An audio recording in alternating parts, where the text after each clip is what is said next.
جی من موجی میں خوش آمدید. میں ہوں آپ کا ہوسٹ میجر رضا.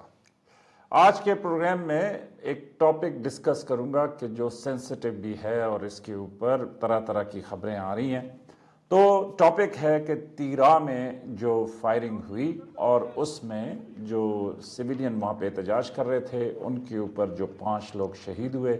اور جو 17 زخمی ہوئے، اور پھر بعد میں یہ خبر آئی کہ کیا وہ فائرنگ فتنۃ الخوارج کے کچھ لوگوں نے کی یا وہ فائرنگ جو ہے وہ سیکیورٹی فورسز کی وجہ سے ہوئی. اور اسی طرح کا ایک واقعہ بنوں میں بھی آیا تھا جس کے بعد ایک بڑا ٹینس اور تلخ ماحول بن گیا تھا. تو اس میں کیا حقیقت ہے، کیا سچویشن ہے اور کیا بات چیت ہوئی؟ تو یہ جو تھا سلسلہ وہ کچھ اس طرح تھا کہ ایک مارٹر کا گولہ آ کے گرا ایک گاؤں کے اوپر اور اس کی وجہ سے ایک چھوٹی بچی جو ہے وہ اس کی ڈیتھ ہو گئی.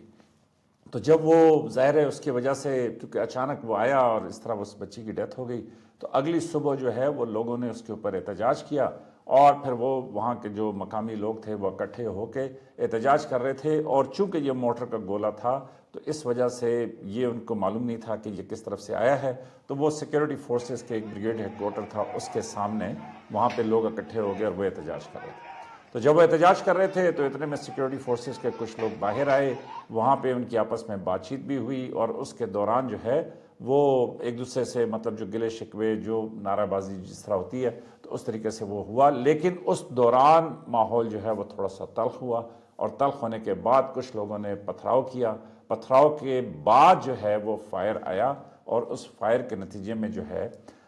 وہ 5 لوگ جو ہیں وہ موقع کے اوپر شہید ہو گئے اور جو 17 لوگ تھے وہ زخمی ہو گئے. اس سے پھر ایک دم سے پوری سچویشن جو ہے وہ آؤٹ آف کنٹرول ہو گئی. اور بعد میں پھر اس طرح کی خبریں آئیں کہ جی کچھ لوگوں نے کہا کہ یہ سیکیورٹی فورسز کی طرف سے فائرنگ ہے اور کچھ لوگوں نے یہ کہا کہ جی یہ فائرنگ جو ہے وہ قریبی پہاڑوں سے آئی تھی اور سیکیورٹی فورسز کی طرف سے یہ تھا کہ جی یہ جو دہشت گرد ہیں ان کی طرف سے بھی یہ فائرنگ ہو سکتی ہے. تو بہرحال مختصر یہ کہ سیکیورٹی فورسز کے اوپر یہ ایک سوال کھڑا ہو گیا کہ یہ گولی کس نے چلائی ہے. اور اس کے بعد پھر وہاں پہ جو وہاں کے مقامی ایم این اے تھے، ایم پی اے تھے، ان کی طرف سے بھی ایک سٹیٹمنٹ آ گئی کہ جی نہتے لوگوں کے اوپر اس طریقے سے فائرنگ کیوں گئی ہے. تو یہ پھر لوگ جو ہیں وہاں سے نکلے اور یہ جو احتجاج ہے یہ وہاں سے پھر جو باب خیبر ہے جمرود میں وہاں پہ آ گیا اور وہاں پہ آ کے لوگوں نے اپنا احتجاج شروع کر دیا کہ جس کے اندر یہ جو مقامی نمائندے ہیں وہ بھی شریک ہو گئے. تو وہاں پہ پھر افواج پاکستان کی جو سینئر لیڈرشپ ہے وہ پہنچی اور ان کے ساتھ جو ڈسٹرکٹ ایڈمنسٹریشن ہے کہ جو سویلین گورنمنٹ ہے اس کے جو ریپریزنٹیٹو ہیں وہ پہنچے اور وہاں پہ پھر باقاعدہ ایک بیٹھ کے بات چیت ہوئی، جرگہ ہوا جس میں کافی سارے لوگوں نے اپنی جو شکایت تھی، جو انہوں نے دیکھا، جس طریقے سے انہوں نے سارا کچھ سمجھا، وہ انہوں نے فوج کے نمائندوں کے سامنے رکھا. اور افواج پاکستان نے جو وہاں پہ لیڈرشپ موجود تھی اور سویلین لیڈرشپ کے ساتھ مل کے تو اس جرگے نے پھر کچھ فیصلے کیے.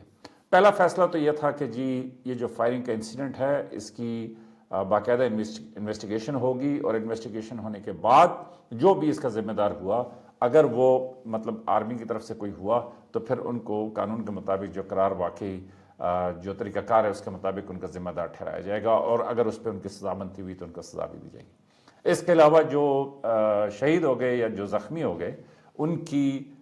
کمپنسیشن کے لیے ایک پہلے خبر یہ تھی کہ 15 لاکھ، لیکن بعد میں پھر یہ خبر آئی کہ 1 کروڑ روپیہ جو ہے وہ جو شہید ہوئے ان کو دیا جائے گا. اور اسی طریقے سے جو زخمی ہیں پہلے یہ تھا کہ 2 لاکھ، لیکن بعد میں میرا خیال میں وہ 15 لاکھ. اور پھر ساتھ یہ تھا کہ جو زخمی ہیں ان کا علاج معالجہ جو ہے وہ گورنمنٹ آف پاکستان کے خرچے کے اوپر کیا جائے گا. تو یہ طے ہوا. اور ساتھ یہ بھی طے ہوا کہ جی آئندہ کے لیے اس طرح کی سچویشن جب بن جائے تو جو مقامی معززین ہیں وہ اور افواج پاکستان کے جو بھی وہاں پہ نمائندے ہوں گے وہ بیٹھ کے سچویشن کو دیکھیں گے کہ کیا ہوا. جس طرح جو موٹر کا گولہ گرا تھا تو اس کے اوپر جو بھی وضاحت یا جو بھی بات چیت ہوگی وہ.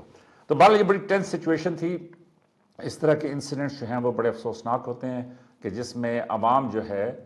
وہ براہ راست مطلب سیکیورٹی فورسز اور عوام کے بیچ میں جو ہے وہ تلخی پیدا ہو جائے.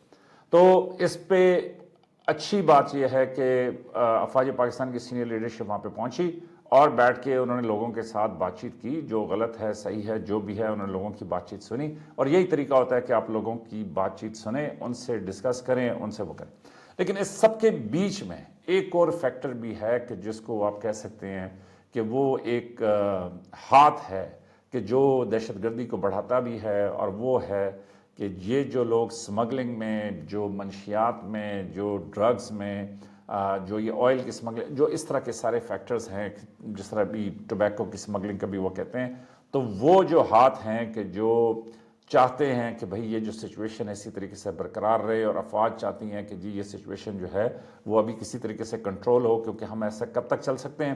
تو وہ جو خفیہ ہاتھ ہیں وہ ایسے لوگوں کو ضرور وہ پش کرتے ہیں کہ ایک تو اس میں ہے نا کہ جی انڈیا کا ہاتھ ہے، لیکن اس کے علاوہ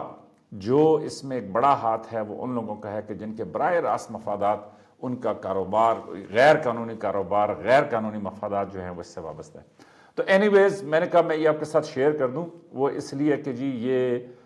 جو سیکیورٹی فورسز ہیں، میں باوجود اس کے کہ جی سیکیورٹی فورسز نے، میں کہوں گا کہ سینکڑوں غلطیاں کی ہوں گی، بہت ساری جگہوں پہ ذمہ دار ہوں گے، سب کچھ ہوگا، لیکن اس سب کے باوجود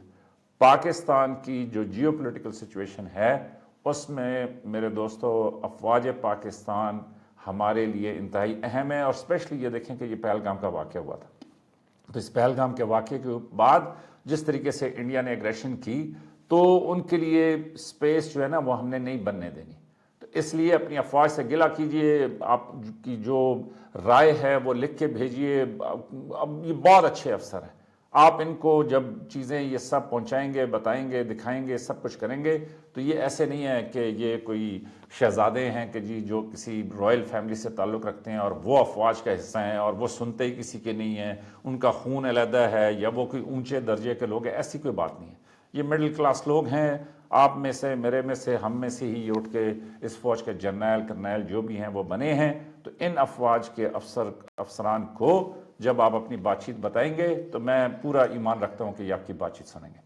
تو اس لیے اپنی افواج پہ فخر کیجئے، بالکل تنقید کیجئے، بالکل ان کے اوپر جو ہے جو بات کرنی ہے کریے، لیکن اس سب کے باوجود اپنی افواج کے ساتھ کھڑے بھی ہوں، وہ اس لیے کہ پاکستان کے جو حالات ہیں، اسپیشلی جس طرح انڈیا کی ٹون میں دیکھتا ہوں کیونکہ ان کے ساتھ میری ڈسکشن ہوتی ہے، تو انڈیا میں یہ بڑھتا ہوا رویہ ہے، وہ کہتے ہیں کہ جی آپ یہ بھی لے جائیں جو مسلمان ہمارے پاس ہیں، تو اب وہاں پہ وہ شدت پسندی، وہ ہندتوا، وہ جو ہے کہ جی ہندو عظیم ہے، ہندو گریٹ ہے، باقی سب کو وہ ہمیں تو الزام لگاتے ہیں نا کہ جی مسلمان ساری دنیا کے کافر ختم کرنا چاہتا ہے، لیکن حقیقت یہ ہے کہ اب وہ خود اس طرف بڑھ گئے ہیں کہ جہاں پہ وہ کہتے ہیں کہ جی ہم جو ہے وہ سبق سکھائیں گے تو ہم سب کچھ کریں گے۔ تو اینی ویز یہ تھی ڈیٹیلز، اور یہ تھا میرا ایک چھوٹا سا میسج، میں نے کہا میں آپ کے ساتھ شیئر کر دوں، تو اپنا خیال رکھیے گا، دیکھتے رہیے فوجی من موجی۔